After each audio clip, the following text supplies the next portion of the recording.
तर महापौर निवासस्थानात जे काही त्या ठिकाणी आता बाळासाहेबांचं स्मारक उभारलं जात आहे त्या संदर्भातल्या कामाचा आढावा घेताना या ठिकाणी आपल्याला उद्धव ठाकरे पाहता येतात। आदित्य ठाकरे त्यांच्या सोबत आहेत। महापौर निवासस्थानात शिवसेना प्रमुख बाळासाहेब ठाकरे यांचं स्मारक उभारलं जात आहे। अधिकची माहिती या सगळ्या संदर्भात आपले प्रतिनिधी मनोज कुलकर्णी यांच्याकडून घेऊया। मनोज, पाहणी करतायत उद्धव ठाकरे, काय अधिकची माहिती आहे, काय त्यांच्यापर्यंत आता याबाबतची माहिती पोहोचलेली आहे स्मारकाच्या कामाबाबतची?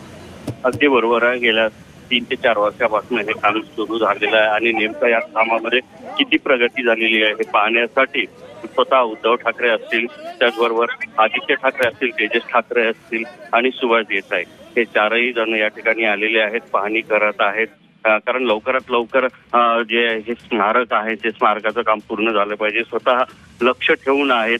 काही राष्ट्रीय स्मारक आहेत आणि या स्मारकामधून येत्या निवडणुकीमध्ये त्याचा संदेश गेला पाहिजे की बाळासाहेबांचं स्मारक जे आहे ते आम्ही उभारलेलं आहे। हा सगळा जे आहे त्यासाठी आज उद्धव ठाकरे जे असतील ते पाहणी करण्यासाठी या ठिकाणी आलेले आहेत। नक्कीच धन्यवाद तुम्ही दिलेल्या संपूर्ण माहितीसाठी।